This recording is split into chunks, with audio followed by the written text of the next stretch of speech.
السلام عليكم. اليوم اجيناكم من مسبح الربيع. شو هو مسبح الربيع؟ خلينا نتعرف عليه.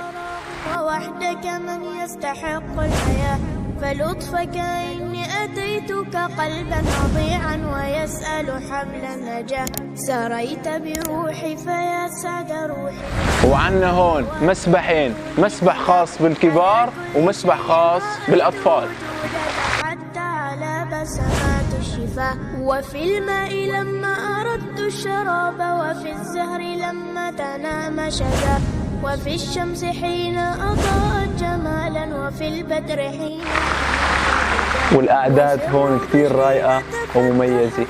وماس النظير به والمياه، وغردت الطير. وعنا هون مطبخ بساحة المسبح كامل بعدته. رأيتك نورا مبينا أزاح الحجاب، أنار طريق السرى، وفي الأفق حين تلاقى الغمام، وجاد بهطل يروي الفلا.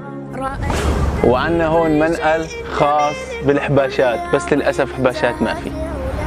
تعاليت لا لن أرومك وصفا، فأنت الكمال تعد مدى. أحبك والخوف يملأ قلبي، فهل لي جناني غدا مبتغى. وإذا معك سيارتك في عنا هون كراج خاص فيها. وهلأ بدنا نتعرف على الطابق الثاني. وأنت الملاذ الذي لا سواه، لأجلك أحيا بهذا الوجود، فوحدك من يستحق الحياة. وعنا هاي الغرفة خاصة بالقعدة. بدونك هذه الحياة.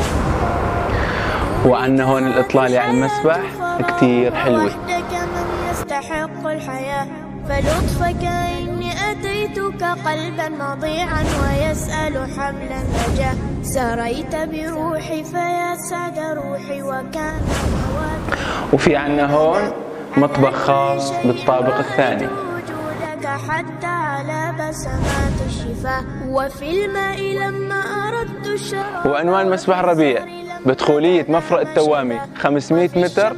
ورح نترك لكم رقم للتواصل في آخر الفيديو. والسلام عليكم. وفي الروض حين تفتح ثغرا، وماس النظير به والمياه، وغردت الطير تغريد حب، وراحت تغني أغاني الحياة.